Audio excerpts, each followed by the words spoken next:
A família do Vurdalak. Fragmento inédito das memórias de um desconhecido. O ano de 1815 havia reunido em Viena tudo o que mais se destacava no meio da erudição europeia, da brilhante civilidade e da alta capacidade diplomática. Entretanto, o Congresso chegou ao fim.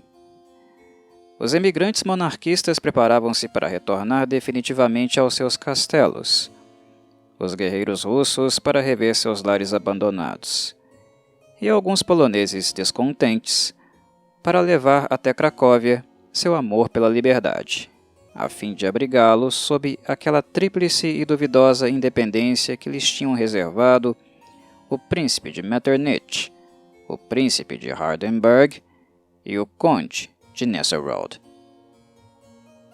Semelhante ao final de um baile animado, a reunião, havia pouco tão barulhenta, reduzira-se a um pequeno grupo de homens propensos à diversão, que, fascinados pelo charme das damas austríacas, demoravam a fazer as malas e postergavam a partida. Aquela jovial turma, da qual eu mesmo fazia parte, encontrava-se 2 vezes por semana, no castelo da senhora princesa viúva de Schwarzenberg, situado a algumas milhas da cidade, além de um burgo denominado Hietzing. As requintadas maneiras da dona da casa, relevadas pela sua graciosa amabilidade e a fineza de seu espírito, tornavam a estada em sua residência agradabilíssima. Dedicávamos as nossas manhãs ao passeio. Almoçávamos todos juntos, ora no castelo, ora nas redondezas, e de noite, sentados perto daquele bom fogo da lareira, divertíamos-nos conversando e contando histórias. Era estritamente proibido falar sobre política. Todo mundo já se fartara dela, e nossos relatos envolviam ora as lendas pátrias de cada um, ora nossas próprias recordações. Uma noite, quando todos já haviam contado alguma coisa e nossas mentes permaneciam naquele estado de tensão que costuma aumentar com a escuridão e o silêncio, o Marquês d'Urfé, velho imigrante de quem nós todos gostávamos em razão de sua vivacidade bem juvenil e da maneira picante como ele falava de suas antigas conquistas amorosas, aproveitou um momento de silêncio e tomou a palavra. Suas histórias, cavaleiros, disse-nos, são sem dúvida extraordinárias, porém lhes falta, a meu ver, um ponto essencial. Quero dizer, a autenticidade. Pois não me parece que algum dos senhores tenha visto com os próprios olhos as coisas maravilhosas que acabara de narrar, nem possa afirmar a veracidade delas com sua palavra de gentil homem. Fomos obrigados a concordar com isso, e o ancião continuou, alisando seu babado. Quanto a mim, cavaleiros, conheço apenas uma aventura desse gênero, mas ela é, de uma vez, tão estranha, tão horrível e tão verdadeira, que bastaria por si só, para deixar assombrada até uma das imaginações mais incrédulas. Infelizmente, fui testemunha, e ao mesmo tempo participante dela, e posto que, de ordinário, não gosto de relembrá-la, vou contá-la agora, e de bom grado, para os senhores, se é que nossas damas têm a bondade de me permitir isso. O consentimento foi unânime. É verdade que alguns olhares se fixaram, receosos, naqueles quadrados luminosos que o luar começava a desenhar sobre o assoalho, mas logo o pequeno círculo se estreitou e cada um se calou para ouvir a história do Marquês. O senhor d'Urfé tomou uma pitada de rapé, cheirou-a sem pressa e pôs-se a contar nesses termos. Antes de tudo, minhas senhoras, eu lhes peço perdão se acontecer, ao longo de minha narração, que fale de meus assuntos íntimos com maior frequência do que conviria a um homem da minha idade. Cumpre-me, todavia, mencioná-los para que meu relato seja bem claro. De resto, é perdoável que se tenha na velhice alguns lapsos de memória, e a culpa será das senhoras, se porventura, vendo-as tão belas em minha frente, eu me sentir ainda tentado a achar que continue sendo jovem. Direi, pois, sem mais preâmbulos, que no ano de 1759 estava perdidamente apaixonado pela linda duquesa de Gramont. Aquela paixão, que me parecia então profunda e duradoura, não me dava trégua nem de dia nem de noite. E a duquesa se comprazia, como fazem a miúde as lindas mulheres, em aumentar, com seu coquetismo, a minha angústia. Tanto assim que, no momento de desgosto, cheguei a solicitar e a obter uma missão diplomática junto ao Hospodar da Moldávia, que discutia na época, com o gabinete de Versalhes, uns negócios que seria tão enfadonho quanto inútil reportar às senhoras. Às vésperas de minha partida, compareci à casa da duquesa. Ela me recebeu com um ar menos jocoso que de costume, dizendo-me com uma voz que denotava certa emoção: "Está fazendo aí, Dorfé, uma grande besteira. Mas conheço você e sei que jamais desistirá de uma decisão tomada. Assim, só lhe peço uma coisa: aceite esta pequena cruz como um penhor de minha amizade e guarde-a consigo até retornar. É uma relíquia de família que muito valorizamos." Com um galanteio talvez inapropriado no momento desses, não beijei a relíquia, e sim a encantadora mão que a apresentava para mim, e pendurei no pescoço a cruz que está aqui e que nunca mais tirei desde então. Não vou cansá-las, minhas senhoras, com os detalhes de minha viagem, nem com as observações que fiz a respeito dos húngaros e dos sérvios, aquele povo pobre e ignorante, mas bravo e honesto, o qual, por mais que fosse escravizado pelos turcos, não se esquecera nem de sua dignidade nem de sua antiga independência. Bastará dizer que, tendo aprendido um pouco de polonês durante uma temporada que passara em Varsóvia, fiquei logo familiarizado com o sérvio, pois esses dois idiomas, assim como o russo e o boêmio, são apenas conforme deve ser, sem dúvida, de seu conhecimento, ramos diversos do mesmo e único idioma chamado eslavônico. Pois então, dominava-o o suficiente para me fazer entender, quando cheguei um dia a uma aldeia cujo nome não seria de seu interesse. Encontrei os moradores da casa onde me hospedei tomados de uma consternação que me pareceu tanto mais estranha que era um domingo, dia em que o povo sérvio costuma entregar-se a múltiplas diversões, tais como a dança, o tiro de arcabuz, a luta, etc.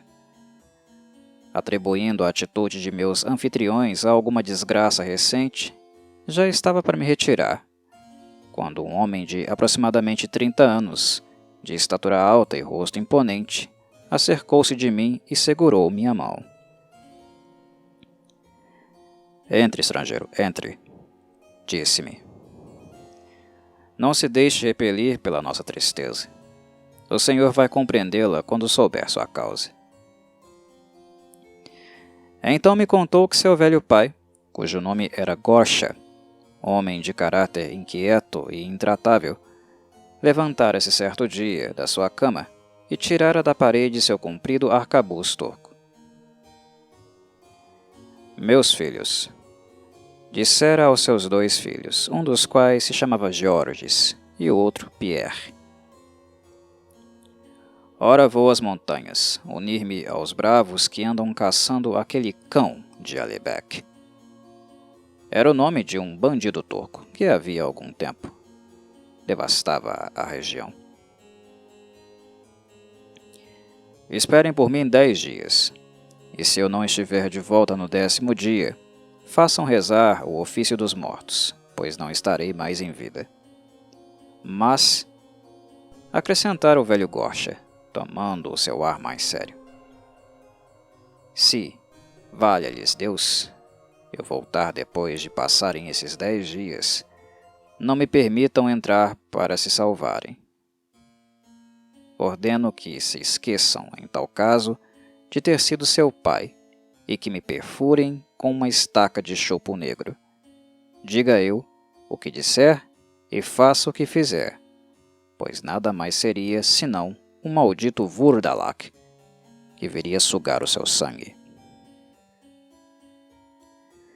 É oportuno dizer-lhes, minhas senhoras, que os Vurdalaks, ou vampiros dos povos eslavos, nada mais são, como se pensa naquelas paragens, senão os cadáveres que saem dos seus túmulos para sugar o sangue dos vivos. Até lá, seus hábitos são os mesmos de todos os vampiros. Porém, eles têm, igualmente, outro costume, que os torna mais pavorosos ainda. Os Vurdalaks, minhas senhoras, sugam de preferência o sangue dos seus parentes mais próximos e dos seus amigos mais íntimos, que, uma vez mortos, também se transformam em vampiros, de sorte que se pretende ter visto, na Bósnia e na Hungria, aldeias inteiras povoadas de Vurdalaks. O abade Augustin Calmet cita em seu interessante tratado sobre as aparições alguns exemplos terrificantes. Os imperadores alemães nomearam diversas vezes comissões incumbidas de esclarecer tais casos de vampirismo. Elas redigiram protocolos, exumaram cadáveres encharcados de sangue e fizeram queimá-los em praça pública, mandando que antes lhes perfurassem o coração. Vários magistrados, testemunhas daquelas execuções, declaram ter ouvido os cadáveres uivarem no momento em que o carrasco lhes cravava uma estaca no peito. Fizeram depoimentos formais acerca daquilo, corroborando-os com seu juramento e sua firma. Cientes dessas informações, as senhoras hão de compreender com facilidade a impressão que as palavras do velho Gorsha causaram aos seus filhos. Prostrando-se ambos aos pés dele, haviam implorado que os deixasse tomar seu lugar, mas, em resposta, o pai só lhes virara as costas e partira, cantarolando o refrão de uma antiga balada. O dia em que cheguei à aldeia era precisamente aquele em que devia expirar o prazo fixado por Gorsha, e não me foi difícil explicar, para mim mesmo, a inquietude de seus filhos. Era uma família boa e honesta. Georges, o primogênito, tinha feições másculas, expressivas, e parecia um homem sério e resoluto. Casado, era pai de 2 filhos. Seu irmão Pierre, belo jovem de 18 anos, cuja fisionomia revelava antes a delicadeza que a ousadia, aparentava ser o xodozinho de sua irmã caçula, chamada Zdenka, que bem poderia representar o próprio tipo da beleza eslava.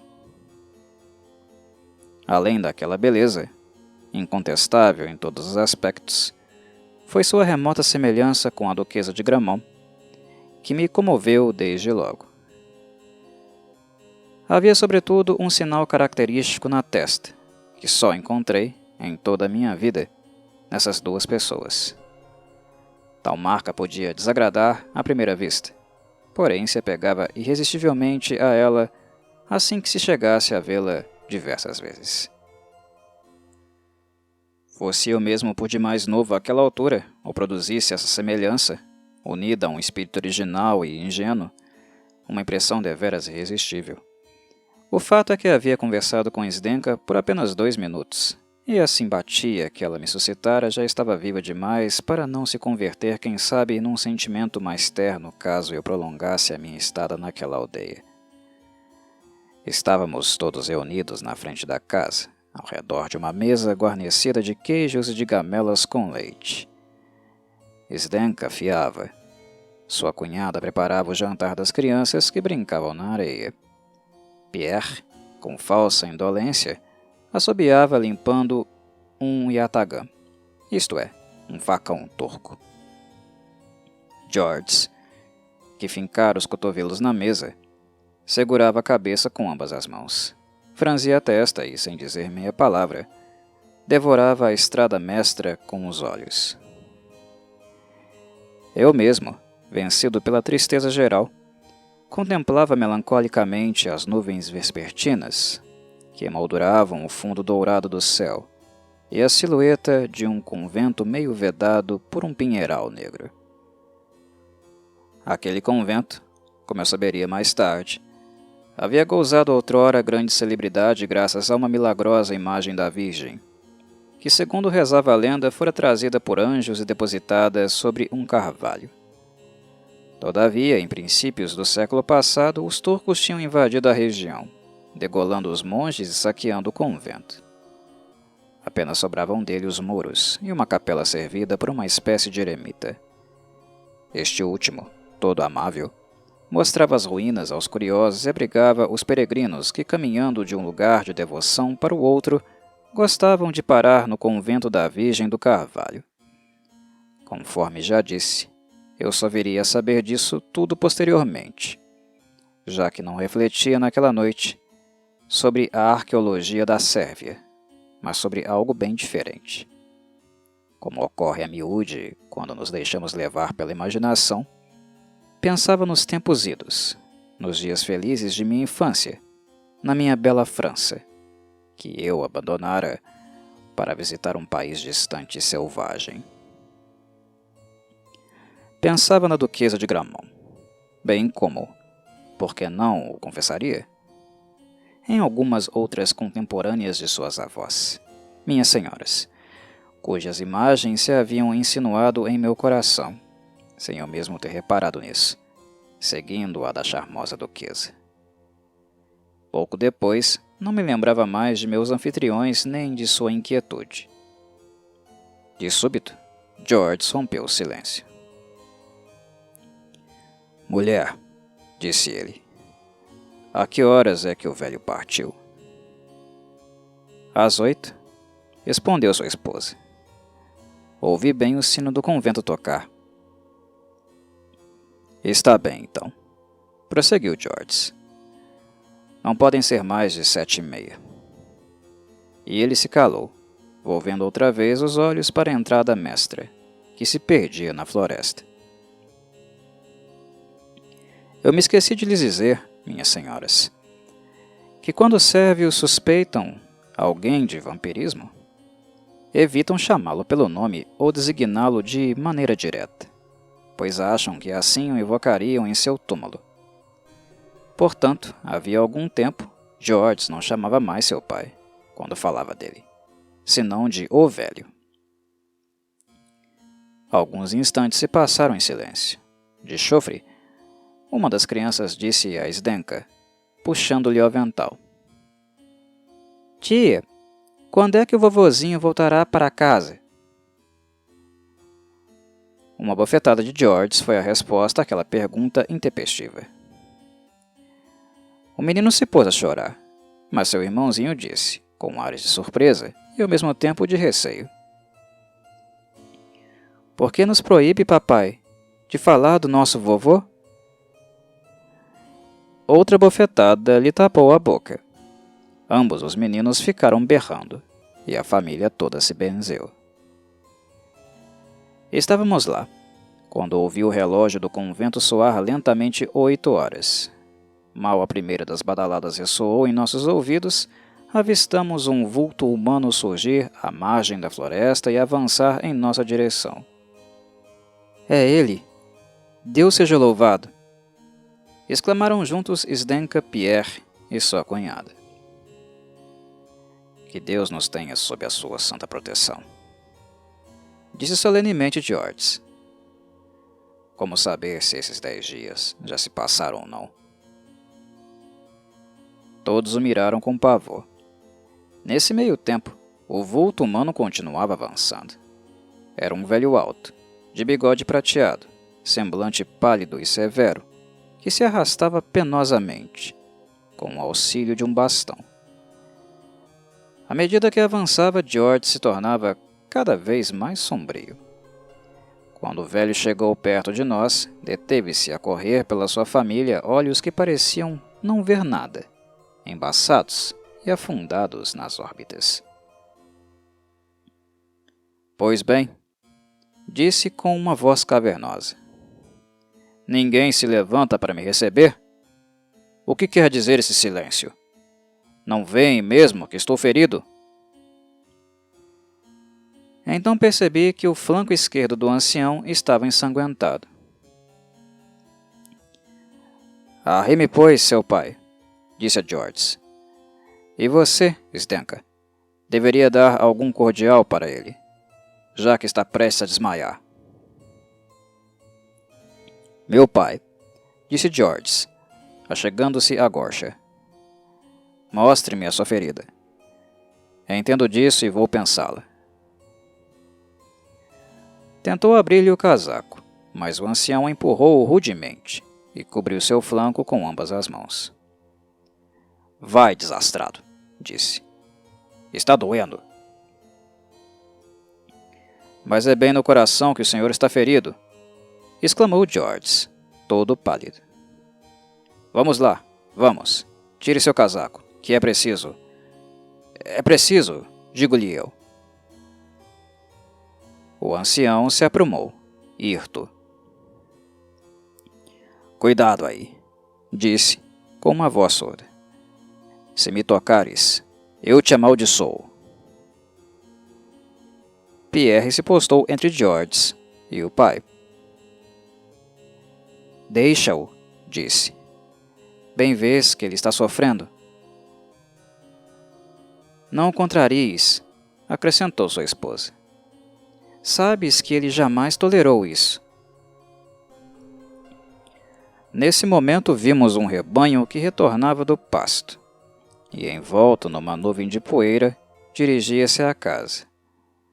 Fosse por não reconhecer seu velho dono, fosse por outro motivo, o cão, que o acompanhava, parou tão logo avistou Gorsha de longe e desandou a uivar, eriçando o pelo, como se visse algo sobrenatural. O que tem aquele cão? Inquiriu o ancião, parecendo cada vez mais descontente. O que tudo isso quer dizer? Será que me tornei um estranho em minha própria casa? Mudei tanto, nesses 10 dias que passei nas montanhas, que nem sequer meus cães me reconhecem. Ouves isso? Perguntou George a sua mulher. O quê? Ele confessa que os 10 dias se passaram. Não se passaram, não, já que voltou dentro do prazo. Está bem, está bem. Eu sei o que temos a fazer. Visto que o cão continuava a uivar. Quero que o matem, exclamou Gorsha. Ouviram, hã? George não se moveu, mas Pierre se levantou, com lágrimas nos olhos, e, pegando o arcabuz de seu pai, atirou no cão, que caiu rolando naquela poeira. Era, porém, meu cão favorito, disse Pierre baixinho.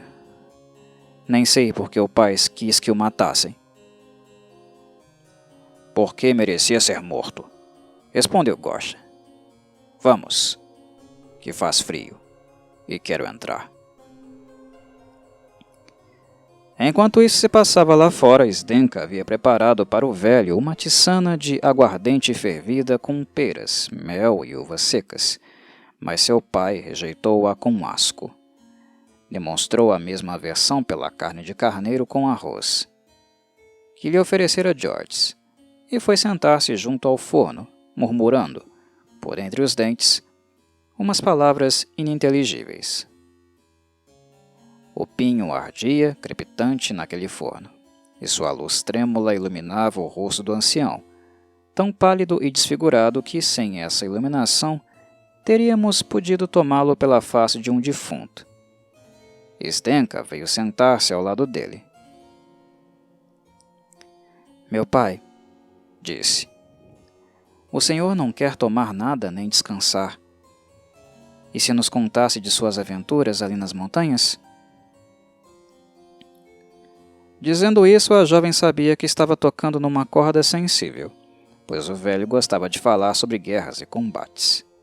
Assim, uma espécie de sorriso surgiu em seus lábios descoloridos, sem que seus olhos se animassem também. E o ancião respondeu, passando a mão pelos lindos cabelos louros dela. Sim, minha filha, sim, Zdenka. Quero contar para ti o que se deu comigo naquelas montanhas, mas será em outra ocasião, pois hoje estou cansado. Direi, entretanto, que Alibek não está mais vivo e que eu o matei com minhas próprias mãos. Se alguém duvidar disso, continuou o ancião, lançando olhares para sua família. Eis aqui a prova. Ele desamarrou algo parecido com um alforje, que pendia em seu dorso, e tirou de lá uma cabeça lívida e sangrenta, cuja palidez se igualava, aliás, à de seu próprio rosto. Horrorizados, viramo-lhes as costas, mas Gosha disse, passando aquela cabeça a Pierre. Pega e pendura isto acima da porta, para todos os passantes saberem que Alibek está morto e que as estradas estão livres de bandidos, à exceção dos janízaros do sultão. Pierre obedeceu, cheio de asco. Agora compreendo tudo, disse. Aquele pobre cão que matei uivava apenas por farejar um cadáver. Sim, ele farejava um cadáver. Respondeu com um ar sombrio George, que saíra sem termos dado por isso e agora voltava, segurando um objeto que colocou num canto. Achei que fosse uma estaca. George, disse-lhe a meia voz sua mulher. Espero que tu não queiras... Irmão, acrescentou sua irmã. O que queres fazer? Mas não. Tu não farás nada disso, não é? Deixem-me em paz, respondeu George. Eu sei o que tenho a fazer, e não farei nada que não seja necessário. Entre mentes, a noite havia chegado, e a família foi deitar-se naquela parte da casa que estava separada do meu quarto tão só por um tabique bem fino. Confesso, o que tinha visto ao entardecer impressionara a minha imaginação. A luz estava apagada, a lua cheia resplandecia numa janelinha baixa, ao lado da minha cama, e jogava reflexos esbranquiçados sobre o chão e as paredes, mais ou menos como ela o faz agora, minhas senhoras, neste salão onde estamos. Quis dormir, mas não pude. Atribuí minha insônia ao brilho da lua. Procurei por algo que pudesse servir de cortina, mas não encontrei nada.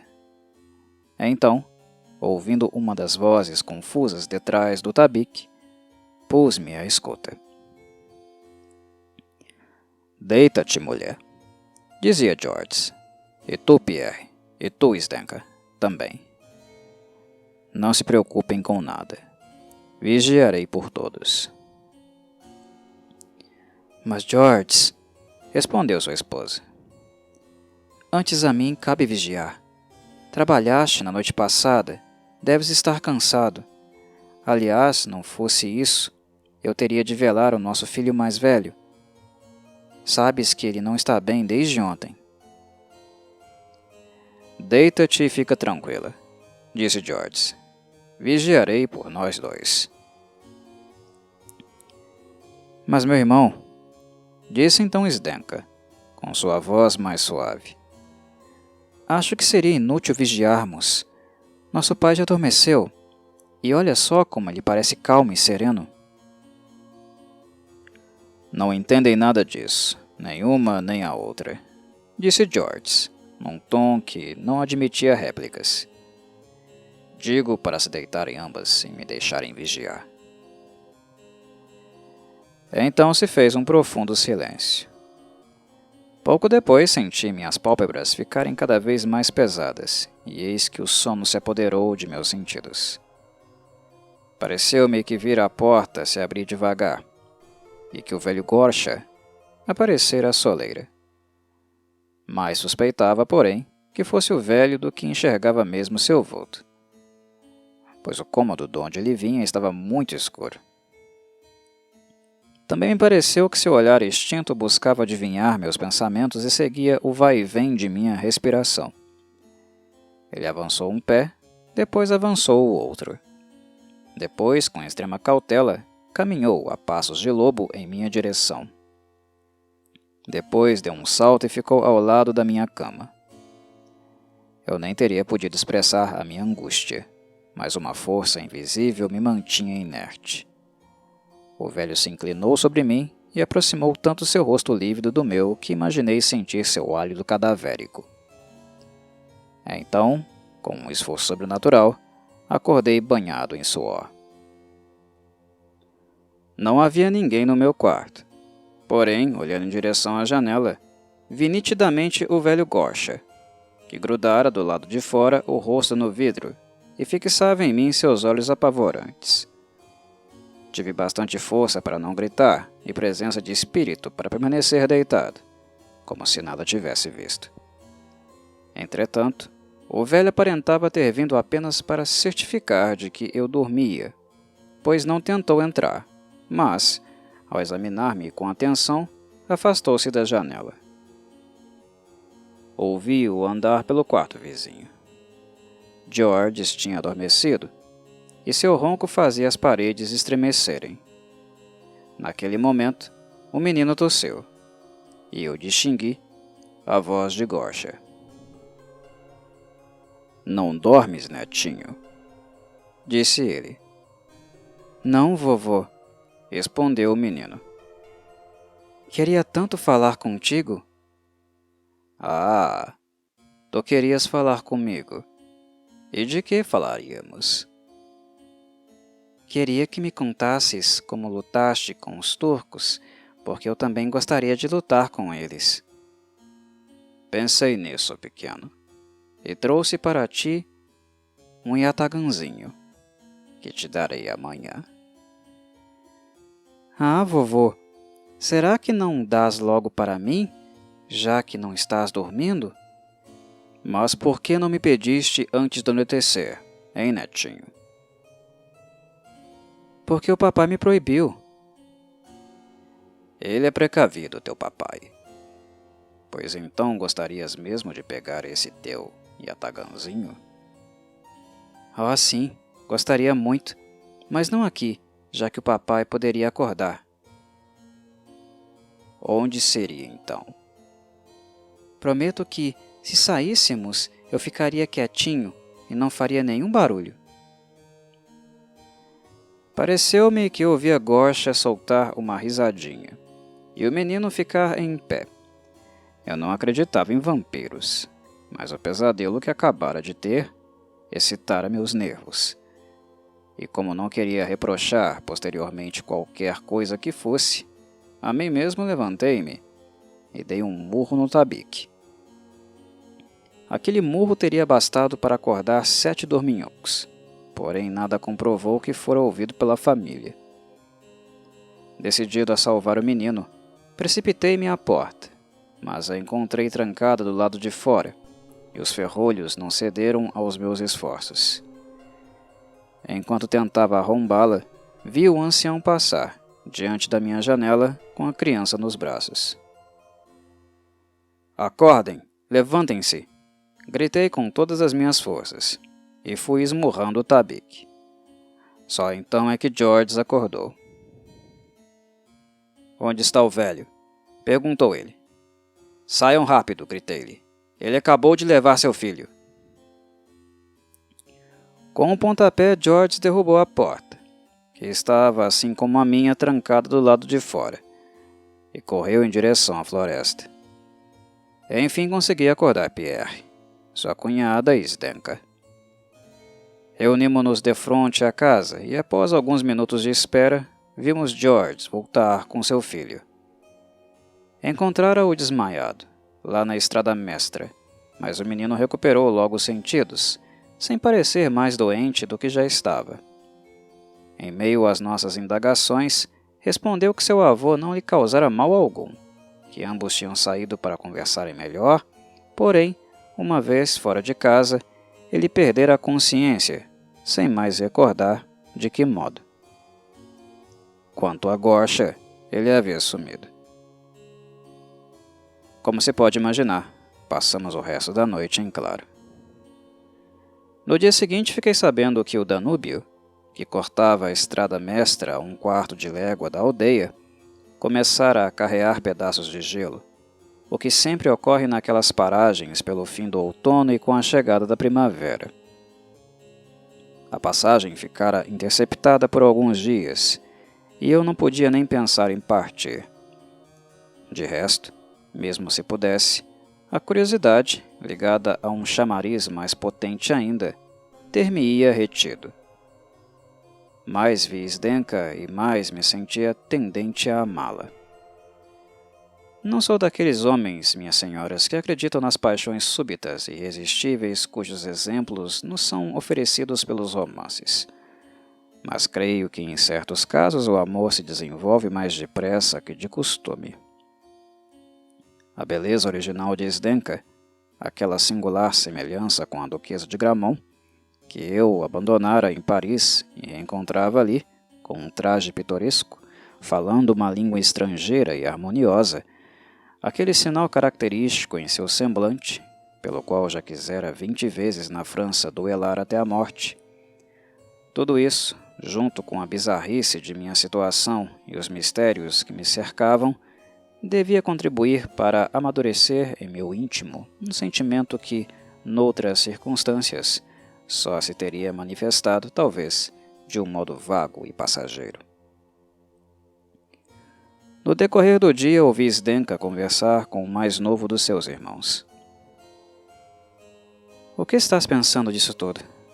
Dizia ela. — Será que também suspeitas de nosso pai? — Não ouso suspeitar dele, respondeu Pierre, ainda menos depois de o menino dizer que não o machucou. E quanto ao seu sumiço, bem sabes que ele jamais prestou contas de sua ausência. — Sei sim, disse Zdenka, mas então temos de salvá-lo, pois tu conheces Georges. — Sim, é claro que conheço. Não adiantaria falar com ele, porém, se escondermos a estaca, ele não vai procurar por outra, já que não há, deste lado das montanhas, um só choupo negro. Vamos esconder a estaca, sim, mas não falemos disso com as crianças, pois seriam capazes de tagarelar na frente de Georges. De jeito nenhum, disse Pierre. E eles se separaram. A noite veio sem nada termos sabido acerca do velho Gorcha. Eu estava, como na véspera, estendido sobre a minha cama, e a lua cheia iluminava meu quarto. Quando o sono começou a embaralhar minhas ideias, senti, como que por um instinto, a aproximação do ancião. Abri os olhos e vi seu rosto lívido, grudado em minha janela. Dessa vez quis levantar-me, mas isso era impossível. Parecia-me que todos os meus membros estavam paralisados. Ao olhar para mim, o velho se afastou. Ouvi-o contornar a casa e bater, bem de mansinho, a janela do quarto onde dormiam Georges e sua esposa. O menino se revirou em sua cama e gemeu sonhando. Alguns minutos se passaram em silêncio. A seguir, ouvi o ancião bater outra vez a janela. Então o menino tornou a gemer e acordou. — És tu, vovô? Perguntou. — Sou eu, respondeu-lhe uma voz surda. — E trouxe o teu yatagãzinho. — Estou com medo, porque o papai me proibiu de sair. — Não tens de sair, não. Só abre a janela e vem abraçar teu vovô. O menino se levantou e ouviu abrir a janela. Então, juntando toda a minha energia, saltei da cama e fui correndo bater no tabique. Num só minuto, Georges estava de pé. Ouvi-o praguejar. Sua mulher se pôs a gritar bem alto. e logo a família toda estava reunida ao redor da criança exânime. Gorsha havia sumido, como na véspera.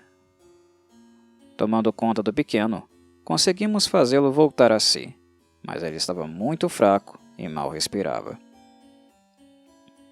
O pobre menino ignorava a causa de seu desmaio. Sua mãe e Zdenka atribuíram-no ao susto que levara flagrado a conversar com seu avô. Eu mesmo não disse nada. Nesse interim, visto que a criança se acalmara, todos, exceto George, deitaram-se novamente. Ao amanhecer, ouvi-o acordar sua mulher, e eles falaram em voz baixa. Zdenka também veio, e ouvi-a soluçar com sua cunhada. O menino estava morto. Mantenho silêncio sobre o desespero daquela família. Ninguém, no entanto, atribuía a desgraça ao velho Gorsha. Ao menos, não se falava disso abertamente. George estava calado, mas sua cara, sempre sombria, tinha agora uma expressão terrível. Durante 2 dias, o velho não apareceu mais. Na noite que se seguiu ao 3º dia, aquele em que o menino fora enterrado, pareceu-me que ouvia o ancião andar à volta da casa e chamar pelo irmãozinho do finado. Tive outro sim, por um momento, a impressão de ver o rosto de Gorsha grudado à minha janela. Porém, não pude entender se era a realidade ou um efeito de minha imaginação, pois naquela noite a lua estava encoberta. Pensei, não obstante, que me cumpria falar disso com George. Ele indagou ao pequeno, e este lhe respondeu que, de fato, tinha ouvido seu avô chamar por ele e que o vira espiar através da janela. George ordenou severamente que seu filho o acordasse, caso o velho voltasse a aparecer. Nenhuma dessas circunstâncias impedia a minha ternura por Zdenka de se tornar cada vez maior. De dia não conseguira falar-lhe sem testemunhas. Quando veio a noite, a ideia de minha próxima partida afligiu meu coração. Não havia entre o quarto de Zdenka e o meu, senão uma espécie de corredor que dava para a rua, de um lado, e para o pátio, do outro lado. A família de meus anfitriões já se deitara, quando me deu na veneta ir passear no campo para me distrair. Uma vez no corredor, vi que a porta de Zdenka estava entreaberta. Detive-me involuntariamente. Bem conhecido, o ruge-ruge de seu vestido fez meu coração disparar. Em seguida, ouvi umas palavras cantadas a meia voz. Era o adeus que um rei sérvio dirigia indo para a guerra à sua amada. Ó, meu jovem Álamo, dizia o velho rei, eu vou para a guerra, e tu me esquecerás. As árvores que crescem ao pé da montanha são esguias e delicadas, mas tua cintura é mais delicada. Os frutos da sorveira, que o vento balança, são vermelhos, mas teus lábios são mais vermelhos do que os frutos da sorveira. E eu sou como um velho carvalho despido de folhas, e minha barba é mais branca do que a espuma do Danúbio. Tu me esquecerás, ó minha alma, e morrerei de pesar, já que o inimigo não ousará matar o velho rei. E sua amada respondeu, juro que não te trairei nem te esquecerei. Se faltar ao meu juramento, que possas, depois de morto, vir sugar todo o sangue de meu coração. E o velho rei disse, que assim seja. E partiu para a guerra, e logo sua amada o esqueceu. Lá Zdenka parou, como se temesse terminar a palada. Eu não me continha mais. Aquela voz tão doce e tão expressiva era a voz da duquesa de Gramont. Sem refletir em nada, empurrei a porta e entrei. Zdenka acabara de tirar uma espécie de jaqueta que usam as mulheres de seu país. Sua camisa de seda vermelha, bordada de ouro e cerrada, em redor de sua cintura, por uma simples saia quadriculada, compunha todo o seu traje. Suas belas tranças louras estavam desfeitas e suas roupas caseiras ressaltavam seus atrativos. Sem se irritar com minha brusca entrada, ela pareceu confusa e ruborizou-se de leve. Oh, disse-me ela, por que o senhor veio? E o que pensariam de mim, se nos surpreendessem juntos? Zdenka, minha alma, disse-lhe eu. Fique tranquila. Está tudo dormindo à vossa volta. Somente um grilo na relva e um besouro no ar poderiam ouvir o que tenho a dizer para a senhorita. Oh, meu amigo, fuja, mas fuja. Se meu irmão nos surpreender, estou perdida. Zdenka, só irei embora quando a senhorita me prometer que sempre me amará, como a linda moça prometeu ao rei da balada. Logo partirei. Partirei, Zdenka. Quem sabe quando nos reveremos? Amo-a, Zdenka, mais do que minha alma, mais do que minha salvação. Minha vida e meu sangue são seus. Não me dará, quem sabe, uma horinha em troca? Muitas coisas podem acontecer numa hora, disse Zdenka, com um ar pensativo, porém deixou sua mão na minha. O senhor não conhece meu irmão, continuou tremelicando. Tenho palpite de que ele virá. Acalme-se, minha Zdenka, disse-lhe eu. Seu irmão está fatigado com suas vigílias. Ficou embalado pelo vento que brinca nas árvores. Bem pesado é o sono dele, bem longa é a noite, e não lhe peço senão uma hora. E depois, adeus, talvez para sempre. Oh, não, não, para sempre não, disse vivamente Zdenka. Depois recuou, como que assustada com sua própria voz. Oh, Zdenka, exclamei. Só vejo você, só ouço você. Não domino mais a mim mesmo. Obedeço a uma força superior. Perdoe-me, Zdenka. E como um louco, apertei-a ao meu coração. Oh, o senhor não é meu amigo, disse ela, livrando-se dos meus braços, e foi abrigar-se no fundo do quarto. Não sei o que lhe respondi, pois estava eu mesmo confuso com minha audácia. Não que às vezes ela não funcionasse em tal ocasião, mas, apesar da minha paixão, não podia furtar-me aquele sincero respeito que tinha pela inocência de Zdenka. É verdade que me aventurei a usar, no começo, algumas daquelas frases galantes que não desagradavam as beldades de nossa época, mas logo em seguida fiquei envergonhado e abri mão delas, vendo que a ingenuidade da moça a impedia de compreender o que as outras mulheres, e seu sorriso me mostrava isso, minhas senhoras, teriam adivinhado com meia palavra. Estava lá na frente dela, sem saber o que lhe diria, quando de súbito vi-a estremecer e lançar um olhar aterrorizado pela janela.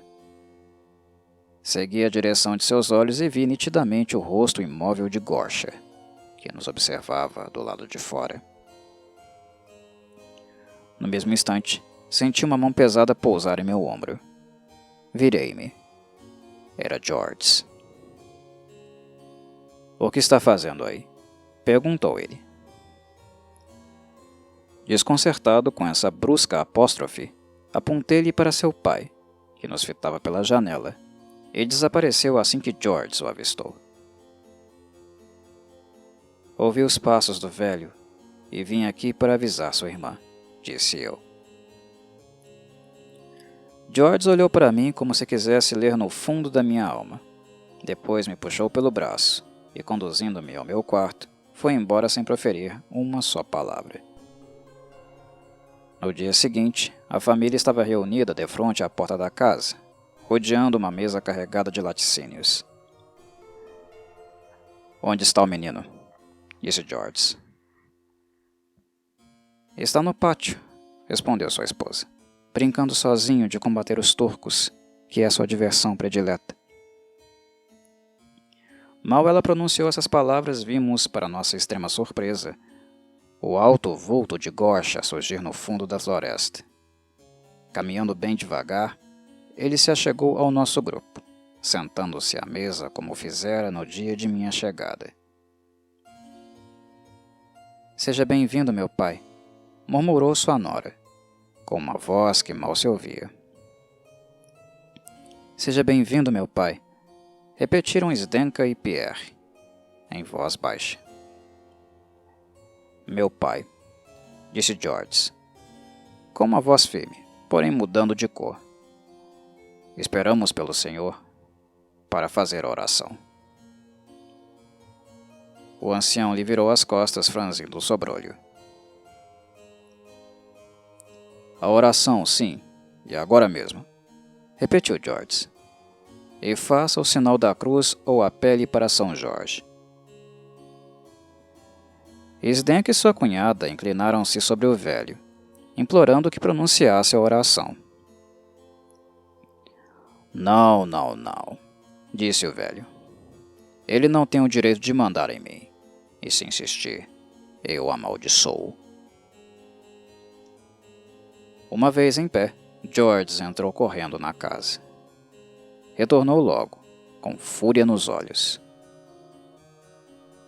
Onde está a estaca? Exclamou. Onde esconderam a estaca? Zdenka e Pierre trocaram uma olhada. Cadáver, disse então George, dirigindo-se ao ancião. O que fizeste com meu filho?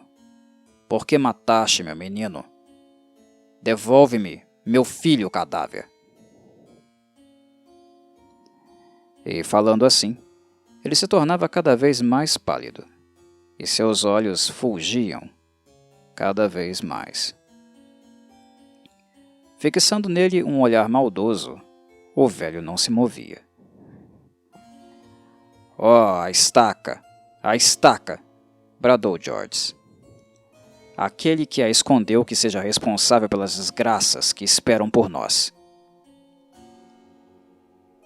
Naquele momento ouvimos as risadas lépidas de seu filho caçula e depois o vimos montar uma grande estaca, que arrastava galopando sobre ela e soltando com sua vozinha o grito de guerra com que os sérvios investem contra o inimigo. O olhar de George flamejou quando ele o viu. Arrancando a estaca do menino, precipitou-se sobre seu pai. Com um rugido, o velho se pôs a correr em direção à floresta, com uma rapidez tão pouco conforme com sua idade que ela parecia sobrenatural. George perseguiu-o através dos campos, e logo os perdemos de vista. O sol já se pusera quando George voltou para casa, pálido como a morte, de cabelos em pé. Sentou-se perto do fogo, e pareceu-me que estava batendo os dentes. Ninguém se atreveu a questioná-lo. Chegando a hora em que a família costumava separar-se, ele reouve, aparentemente, toda a sua energia, e chamando-me à parte, disse com toda a naturalidade. Meu caro hóspede, acabo de ver o rio. Não há mais gelo flutuante, o caminho está livre, nada se opõe à sua partida. Não precisa, acrescentou lançando um olhar para Zdenka, despedir-se da minha família. Ela lhe deseja pela minha boca toda a felicidade que se possa almejar neste mundo, e espero que o Senhor também guarde uma boa recordação de nós todos. Amanhã, ao nascer do sol, encontrará seu cavalo selado e seu guia pronto a segui-lo. Adeus. Lembre-se, vez por outra, de seu anfitrião e perdoe-lhe, caso sua estada aqui não tenha sido tão isenta de tribulações quanto ele teria desejado que fosse.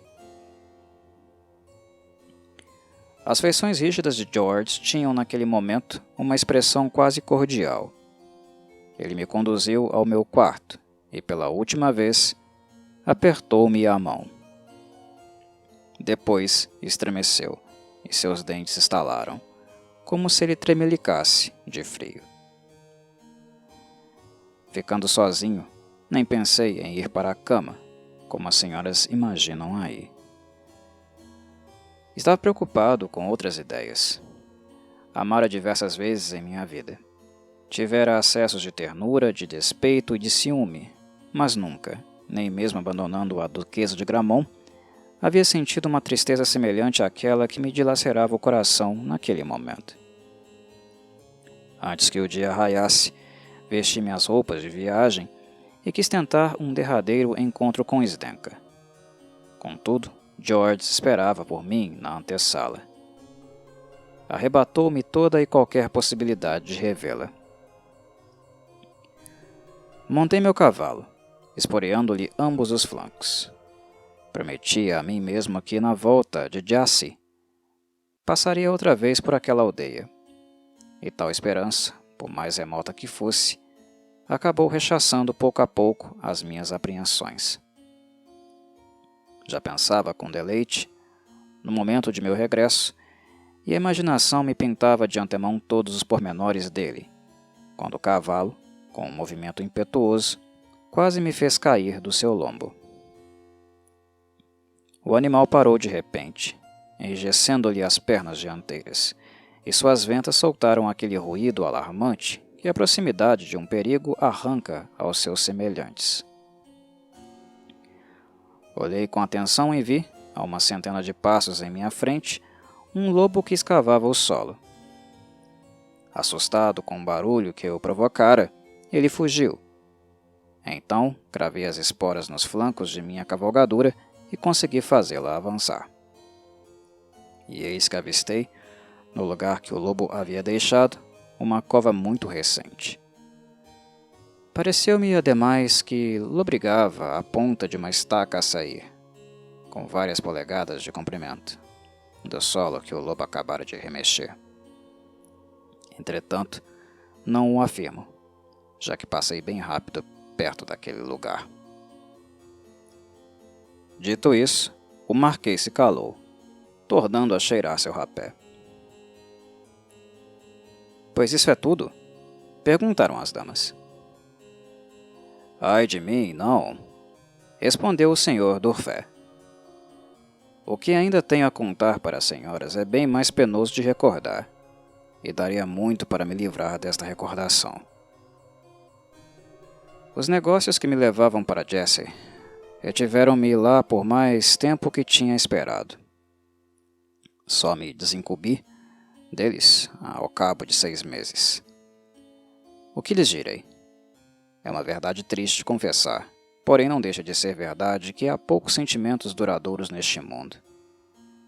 O sucesso de minhas negociações, aqueles encorajamentos que recebia do gabinete de Versalhes, numa palavra, a política, essa vil política que nos tem causado, nos últimos tempos, tanto aborrecimento, não demorou a enfraquecer, em meu íntimo, a lembrança de Zdenka. E depois, a esposa do Hospodar, uma mulher muito bonita que dominava perfeitamente nossa língua, concedera-me desde a minha chegada a honra de me destacar no meio dos outros jovens estrangeiros que residiam em Jassy. Visto que eu fora criado nos princípios da galantaria francesa, meu sangue gaulês se teria revoltado com a ideia de retribuir com ingratidão a benevolência que a beldade me testemunhava. Assim, respondi cortesmente às propostas que recebera, e para me colocar em condição de fazer valerem os interesses e direitos da França, comecei por me identificar com todos os interesses e direitos do Hospodar. Convocado a regressar ao meu país, retomei o caminho que me trouxera a Jassy. Não pensava mais nem em Zdenka, nem em sua família, quando uma noite, cavalgando pelos campos, ouvi um sino tocar 8 horas. Aquele som não me pareceu desconhecido, e meu guia me disse que vinha de um convento não muito distante. Perguntei pelo nome do convento e soube que era o da Virgem do Carvalho. Apressei a marcha do meu cavalo, e pouco depois batemos à porta do convento. O eremita veio abri-la e conduziu-nos ao aposento dos viajantes. Encontrei-o tão cheio de peregrinos que perdi a vontade de pernoitar lá, e perguntei se poderia achar uma pousada na aldeia. O senhor achará mais de uma, respondeu-me o eremita, com um profundo suspiro. Por causa daquele ímpio Gosha, não faltam ali as casas vazias. O que quer dizer? Indaguei. O velho Gosha ainda está vivo? Oh, não. Aquele ali está muito bem enterrado, com uma estaca no coração. Mas tinha sugado o sangue do filho de George. O menino voltou uma noite, chorando à porta, dizendo que estava com frio e queria entrar. A tola de sua mãe, se bem que ela mesma o tivesse enterrado, não teve a coragem de mandar que retornasse ao cemitério e abriu a porta. Então, ele a atacou e sugou até a morte. Enterrada por sua vez, ela voltou para sugar o sangue de seu outro filho, e depois o de seu marido, e depois o de seu cunhado. Todos passaram por isso. E Zdenka? Disse eu. Oh, aquela ali enlouqueceu de dor. Pobre garota, não me fale dela. A resposta do eremita não era positiva, e não tive a coragem de repetir a minha pergunta. O vampirismo é contagioso, prosseguiu o eremita, benzendo-se. Muitas famílias na aldeia são afetadas por ele. Muitas famílias morreram até seu último membro. E se o senhor se digna a acreditar em mim, ficará no convento esta noite, pois em todo caso, mesmo se não for devorado, lá na aldeia pelos Vurdalaks, o medo que eles lhe causarão bastará para embranquecer seus cabelos antes que eu termine de tocar as matinas. Sou apenas um pobre religioso. Continuou. Mas a generosidade dos viajantes possibilita que eu acuda às suas necessidades. Tenho queijos deliciosos, uvas secas, que o deixarão com água na boca só de olhar para elas, e alguns frascos de vinho de Tokai. Nada pior do que aquele servido à sua santidade, o patriarca. Pareceu-me naquele momento que o eremita se transformava num hoteleiro. Achei que me contara tantas histórias da carochinha com o propósito de me fornecer o ensejo de agradar aos céus, imitando a generosidade dos viajantes a possibilitarem que o santo homem acudisse às suas necessidades. Além disso, a palavra medo sempre me ocasionava o mesmo efeito que o clarim ocasiona a um corcel de guerra. Envergonhar-me-ia comigo mesmo se não partisse de imediato. Meu guia, todo trêmulo, pediu-me a permissão de ficar, e concedi-lhe tal permissão com todo o prazer. Gastei aproximadamente meia hora para chegar à aldeia. Encontrei-a deserta. Nem uma luzinha brilhava nas janelas, nem uma canção se ouvia por lá. Passei em silêncio, diante de todas aquelas casas, cuja maioria me era familiar, e acerquei-me, enfim, da de George. Fosse uma lembrança sentimental, fosse minha temeridade juvenil, mas foi bem ali que decidi passar a noite. Apeei do cavalo e bati ao portão de entrada. Ninguém me respondeu. Empurrei o portão, que se abriu rangendo sobre os gonzos, e entrei no pátio. Amarrei meu cavalo, selado como estava, num galpão, onde encontrara uma provisão de aveia suficiente para uma noite, e avancei resolutamente em direção à casa. Nenhuma porta estava fechada, porém todos os cômodos pareciam inabitados. O quarto de Zdenka aparentava ter sido abandonado tão só na véspera. Algumas roupas jaziam ainda em cima da cama. Algumas joias, como o que eu a presenteara, no meio das quais reconhecia uma pequena cruz esmaltada que comprara passando por peste, brilhavam banhadas em luar sobre uma mesa. Não pude deixar de sentir um aperto no coração, ainda que meu amor tivesse parado. Nesse meio tempo, envolto em meu capote, estendi-me sobre a cama. Logo em seguida, peguei no sono. Não me lembro mais das minúcias daquele meu sonho, mas sei que tornei a ver Zdenka, linda, ingênua e amorosa como dantes. Censurei a mim mesmo quando a vi, por meu egoísmo e minha inconstância. Como pude, dizia comigo, abandonar essa pobre garota que me amava? Como pude esquecê-la? Depois sua imagem se confundiu com a da Duquesa de Gramont, e não enxerguei mais, nessas duas imagens, senão uma única e mesma pessoa. Atirei-me aos pés de Zdenka e implorei que me perdoasse.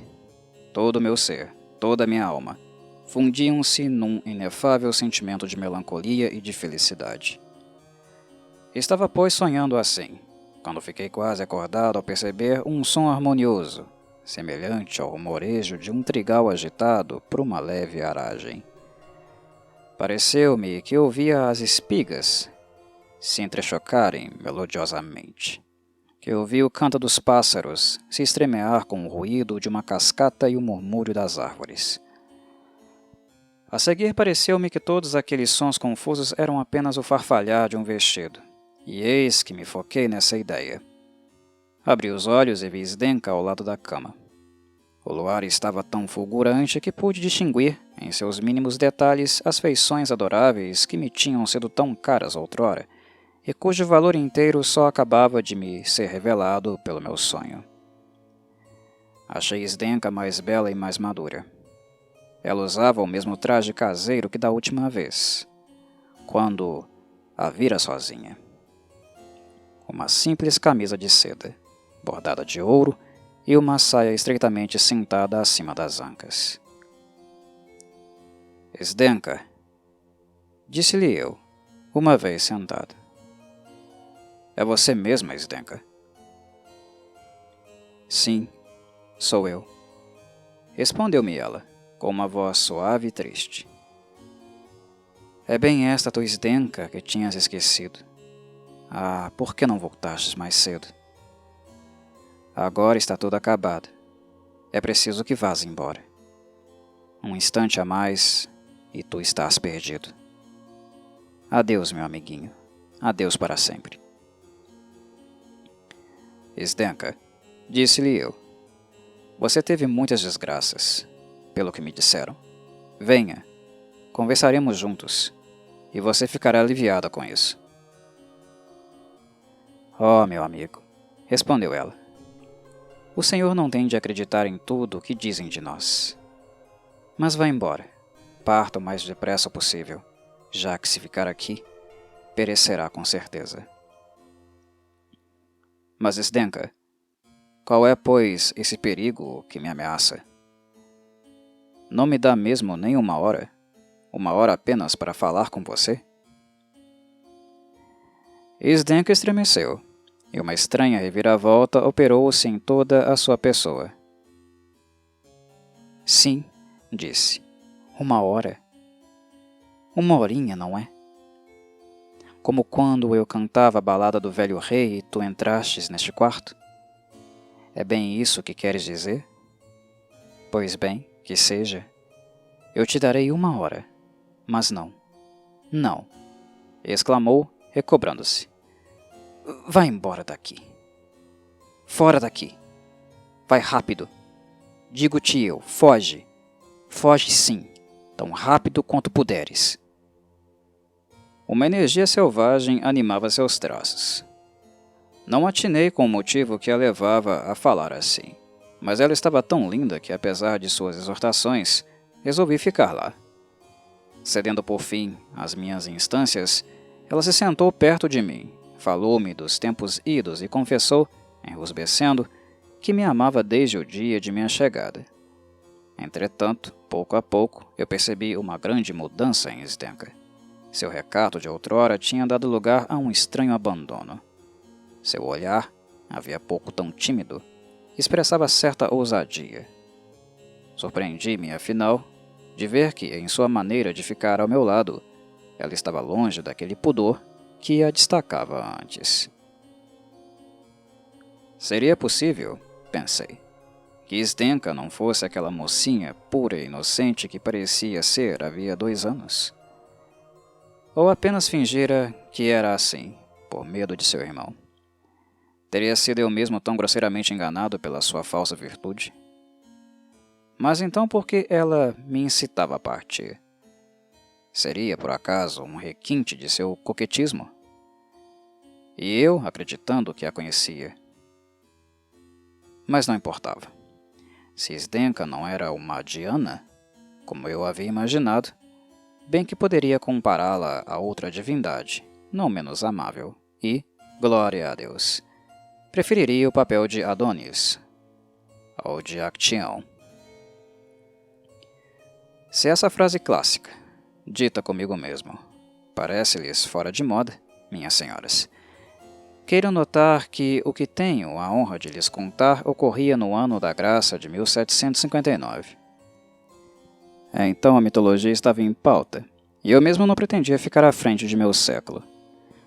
As coisas mudaram bastante de lá para cá, e não faz muito tempo que a Revolução, derrubando as lembranças do paganismo e de quebra à religião cristã, colocara a deusa razão no lugar delas. Tal deusa nunca foi a minha patroa, quando me encontrava em sua companhia, minhas senhoras. E na época de que lhes falo, eu estava ainda menos propenso do que nunca a ofertar sacrifícios a ela. Foi por completo que me entreguei ao pendor que me atraía para junto de Zdenka, indo jovialmente ao encontro de suas provocações. Algum tempo já transcorrera numa doce intimidade, quando, divertindo-me a ataviar Zdenka com todas as suas joias, eu quis pendurar no pescoço dela a pequena cruz esmaltada que achara em cima da mesa. Reagindo àquele gesto, Zdenka estremeceu e recuou. Chega de criancice, meu amiguinho, disse-me. Deixa para lá esses badulaques e vamos falar de ti e de teus planos. A perturbação de Zdenka fez-me refletir. Examinando-a com atenção, percebi que não tinha mais no pescoço, como outrora, uma porção de pequenos ícones, relíquias e saquinhos cheios de incenso, que os sérvios costumam portar desde a infância e só abandonam na hora da morte.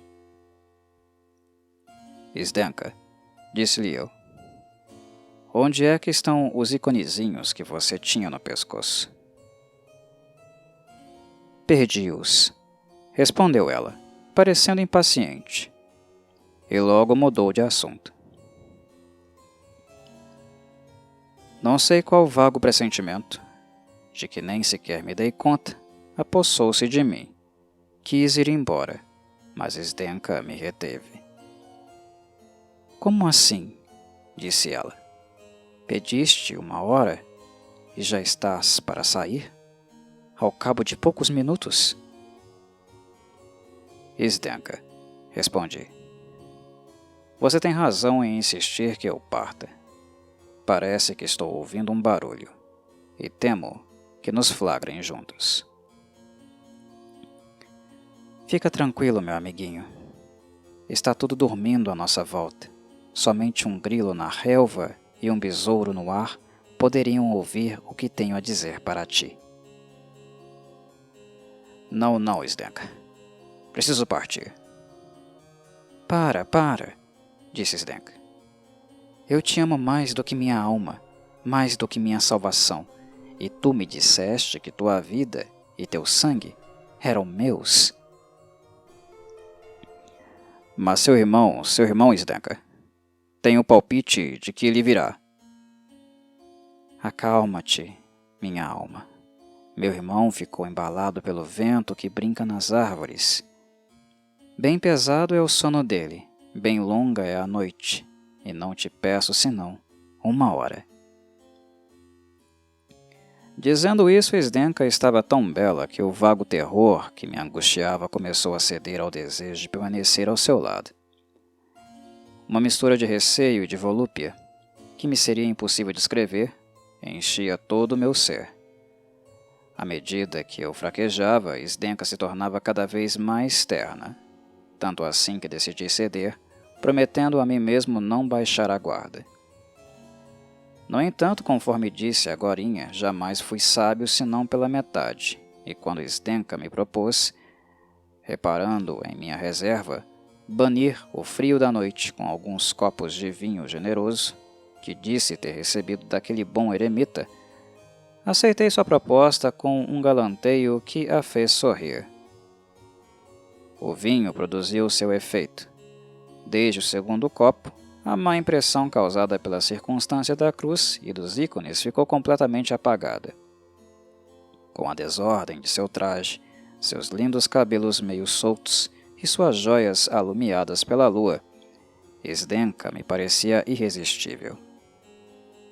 Não me contendo mais, apertei-a em meus braços. Então, minhas senhoras, aconteceu uma daquelas misteriosas revelações que eu nunca saberei explicar, mas cuja existência fui forçado a admitir pela experiência, conquanto, até lá, estivesse um pouco disposto a acreditar nelas.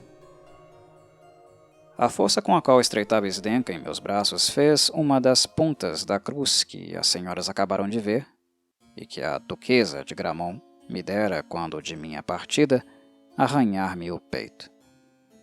A dor aguda que ela me causou foi para mim como um raio de luz que me atravessou.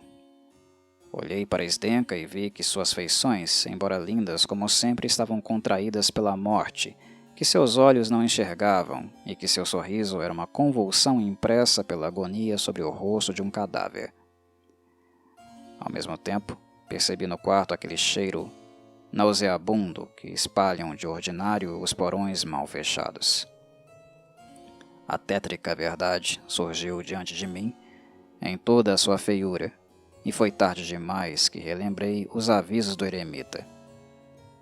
Entendi como a minha posição era precária e senti que tudo dependia de minha coragem e de meu sangue frio. Virei as costas a Zdenka para lhe esconder o pavor que meus traços deviam manifestar. Então meu olhar caiu sobre a janela e vi o infame Gosha, que se apoiava numa estaca ensanguentada e fixava em mim seus olhos de hiena.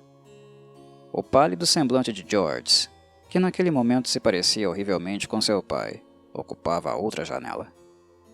Ambos aparentavam espiar meus movimentos, e não duvidei que se arrojariam sobre mim com a menor tentativa de fuga. Fingi, pois, que não os vira, e fazendo um violento esforço sobre mim mesmo, continuei.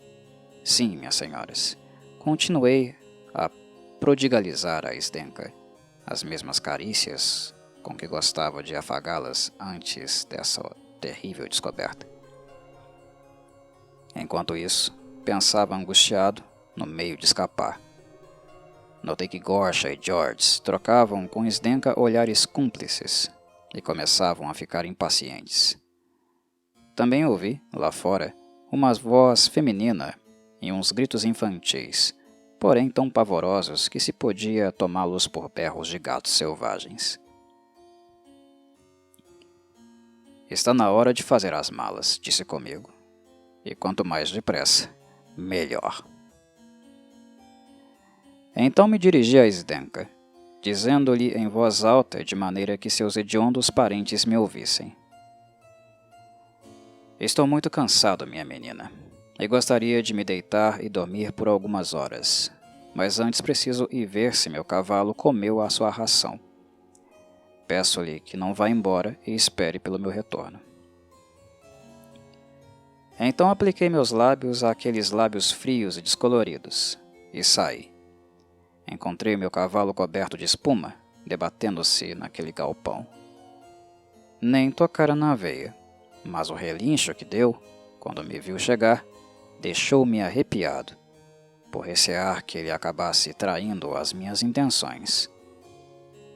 Nesse inteirinho, os vampiros, que haviam provavelmente ouvido minha conversa com Zdenka, nem pensaram em ficar alarmados. Assegurei-me, pois, de que o portão de entrada estava aberto, e saltando a cela, cravei as esporas nos flancos do meu cavalo.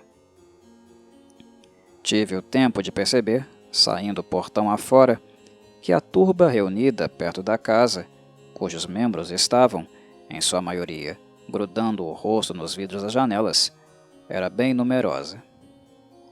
Creio que minha brusca partida deixou-os de início atônitos, pois não distingui no silêncio da noite, durante algum tempo, nada além do uniforme galope de meu cavalo. Pensava que já poderia felicitar-me pela minha astúcia, quando, de supetão, ouvi atrás de mim um barulho semelhante a de um furacão a uivar nas montanhas. 1000 vozes confusas gritavam, rugiam e pareciam altercar-me entre si. Depois se calaram todas, como que de comum acordo, e ouvi um tropel precipitado, como se uma tropa de infantaria se aproximasse correndo. Apressei minha cavalgadura, dilacerando-lhe os flancos. Uma febre ardente fazia pulsarem as minhas artérias, e ao passo que me esgotava em inauditos esforços para conservar a presença de espírito, ouvi atrás de mim uma voz que gritava: Para, meu amiguinho. Eu te amo mais do que minha alma. Eu te amo mais do que minha salvação. Para, que teu sangue é meu. Ao mesmo tempo, um sopro frio aflorou a minha orelha, e senti Zdenka saltar na garupa do meu cavalo. Meu coração, minha alma, dizia-me ela. Só te vejo a ti, só sinto a ti. Não domino mais a mim mesma. Obedeço a uma força superior. Perdoa-me, meu amiguinho, perdoa-me. E apertando-me em seus braços, ela tentava fazer que eu caísse de costas para me morder a garganta. Travou-se entre nós uma luta terrível. Por muito tempo só me defendi a custo, mas enfim consegui pegar, com uma mão, na cintura de Zdenka, e com a outra, em suas tranças desfeitas. E firme nas estribeiras, joguei-a por terra.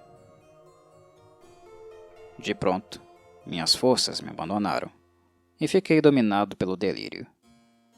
1000 visões loucas e tétricas perseguiam-me trejeitando. Primeiro, George e seu irmão Pierre corriam pelas margens da estrada, procurando cortar-me a passagem. Não conseguiram, e já estava para me regozijar com isso, quando me virei e avistei o velho Gosha, que se servia de sua estaca para fazer saltos, igual aos montanheses tiroleses, que assim transpõem os precipícios. Gosha também ficou para trás. Então a nora dele, que arrastava seus filhos atrás de si, lançou um dos meninos para o sogro, que o recebeu com a ponta de sua estaca. Usando-a como balista, Gosha arremessou a criança, com todas as suas forças, em meu encalço. Evitei a pancada, mas com um verdadeiro instinto de bulldog, o pequeno sapo se agarrou ao pescoço do meu cavalo, e penei muito para arrancá-lo. O outro menino me foi enviado da mesma forma, porém tombou na frente do cavalo e acabou pisoteado. Não sei o que vi ainda, mas, quando me recobrei, já havia amanhecido, e eu estava deitado no meio da estrada, ao lado de meu cavalo agonizante. Assim termina, minhas senhoras, um namorico que deveria ter me tirado para todo sempre a vontade de buscar outras aventuras como aquela. Umas contemporâneas de suas avós poderiam dizer-lhes se, dali em diante, fui mais sensato. Seja como for, ainda fico trêmulo ao pensar que se tivesse sucumbido aos meus inimigos, ter-me-ia tornado um vampiro por minha vez. Todavia, o céu não permitiu que as coisas chegassem a esse ponto, e, longe de estar sedento de seu sangue, minhas senhoras, só reclamo, por mais velho que esteja, a oportunidade de derramar o meu para servi-las.